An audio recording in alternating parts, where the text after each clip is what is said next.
তুফান মোড়ে বিএনপি করার কারণে অনেকেই বিগত 17 বছর আওয়ামী স্বৈরাচার সন্ত্রাসী দ্বারা নির্যাতিত নিপীড়িত হয়েছেন।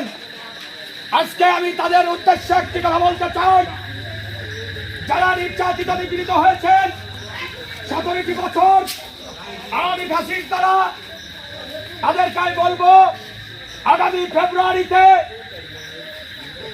বর্তমান কেয়ারটেকার গভর্নমেন্ট নির্বাচনের তারিখ ঘোষণা করেছে। সেই উপলক্ষে আমাদের সকলকে ঘরে বসে থাকলে চলবে না, সবার কাছে ধানের শীষের পক্ষে ভোট চাইতে হবে এবং সকল মা বোন আবার বৃদ্ধ বনিতার কাছে ধানের শীষের পক্ষে ভোট চাইতে হবে। এটা আমাদের খালেদা জিয়ার নির্দেশ, তারেক জিয়ার নির্দেশ, আমাদের পাবনা 2-এর নয়নের মণি অ্যাডভোকেট একেএম সেলিম রেজা হাবিবের নির্দেশ।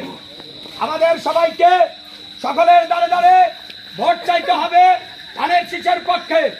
একটা কুচক্রী মহল ইদানিং বিগত 17 বছর যারা অন্যায় অত্যাচার করেছে, আবার তারা আরেকটা দলের ঘাড়ে ভার দিয়ে অনেক কিছু গোপনে করার চেষ্টা করছে।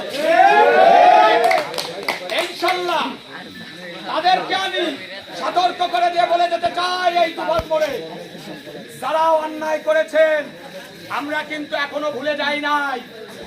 আবারও যদি মুনাফেকি করার চিন্তা কারো মাথায় থাকে, মুনাফেকের বিচার কি হয় কুরআন এবং হাদিসে আছে। কুরআন এবং হাদিসে আছে মুনাফেকের শাস্তি কি, মৃত্যুদণ্ড। তো সেই জন্য বলতে চাই আপনাদের সকলকে একটি কথা বলে যাই, ধানের শীষের পক্ষে ভোট করবেন ইনশাল্লাহ, বিজয় আমাদের সুনিশ্চিত। এই বলে বাংলাদেশ জিন্দাবাদ, শহীদ জিয়া অমর হোক, খালেদা জিয়া জিন্দাবাদ, সেলিম রেজা হাবিব জিন্দাবাদ জিন্দাবাদ, আহমদ কুলিনের জিন্দাবাদ জিন্দাবাদ।